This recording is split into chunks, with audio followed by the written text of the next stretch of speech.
সুপ্রিয় দর্শক, সবাইকে আন্তরিক শুভেচ্ছা।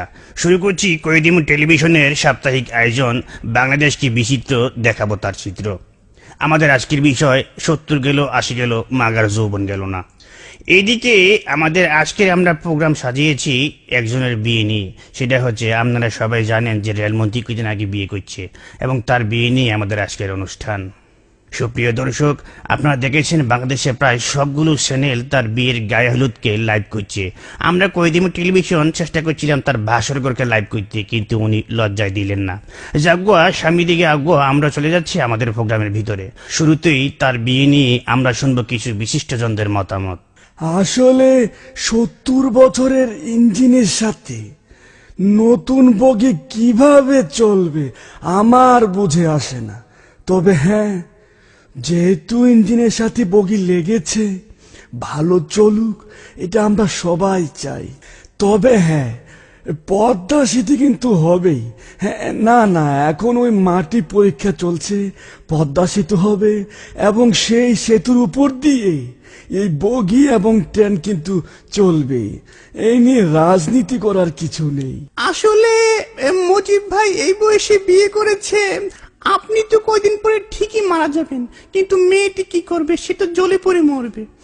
যাই হোক, বিয়ে যেহেতু করেছেন, আপনাকে একটাই পরামর্শ দেব, আইনজীবী হিসেবে আপনার যদি কোনো সমস্যা হয়, আপনাকে আমি একটাই পরামর্শ দেব, আপনি কলিকাতা হারবাল বা মাদ্রাজ হারবালের কাছে যাবেন। হ্যাঁ, না, লাকি মলম তো আমি অন্য কাজে ব্যবহার করি, এটা এই কাজে না। সাংবিধানিক এবং গণতান্ত্রিক ভাবে একটি দেশের যে কোনো লোক 70 কি 80 এটা কোনো যায় আসে না, সে বিয়ে করতেই পারে। আমিও চেষ্টা করেছি সর্বসাফল্যভাবে।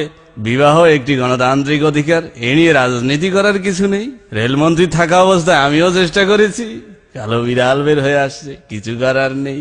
প্রিয় দেশবাসী, আপনারা দেখেছেন এই সরকার কি করেছে। বাল্য বিবাহ যেরকম অপরাধ, এই বৃদ্ধ বিবাহ কিন্তু একটি অপরাধ। এই সরকারের মন্ত্রী কি যেন নাম, রেলমন্ত্রী, একটি অল্প বয়সী মেয়েকে বিবাহ করেছে। এখন এই মেয়েটির কি হবে? যাই হোক, আমরা ক্ষমতায় গেলে ওকে রিমান্ডে নিয়ে হাত পা বেঁধে দেখব কত জোর হয়েছে। আমরা তীব্র নিন্দা জানাই। আগামী ঈদের পর তীব্র আন্দোলন হবে। হ্যাঁ, ঈদের পর কোন ঈদ সেটা জানিয়ে দেব। সুপ্রিয় দর্শক, সবার কথা শুনে আমার একটা জিনিস মনে হচ্ছে, কবি বলেছিলেন আমাদের দেশে হবে সেই ছেলে কবে যে 70 কিংবা 80 বছর বয়সে বিয়ে করতে যাবে। সবাইকে ধন্যবাদ। আবার দেখবেন আমাদের বিচিত্র অনুষ্ঠান বাংলাদেশ কি বিচিত্র, দেখাবো তার চিত্র। আজকের মতো এখানে বিদায় নিচ্ছি, ধন্যবাদ। কয়েদিমু টেলিভিশন একটি দীর্ঘমেয়াদী অস্থায়ী চ্যানেল।